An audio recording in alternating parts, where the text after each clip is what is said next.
কাছে আমরা রিপোর্ট জানাবো।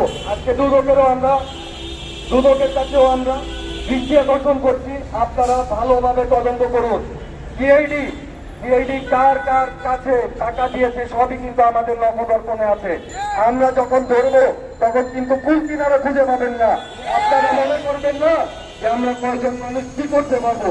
আমরা কি করতে পারবো তা আমরা ইতিমধ্যে দেখিয়ে দিয়েছি, এবং সামনে আমরা সারা বাংলাদেশে জেলাভিত্তিক 64টা জেলায় আন্দোলন ঘোষণা করব। তখন আপনি কোথায় যাবেন?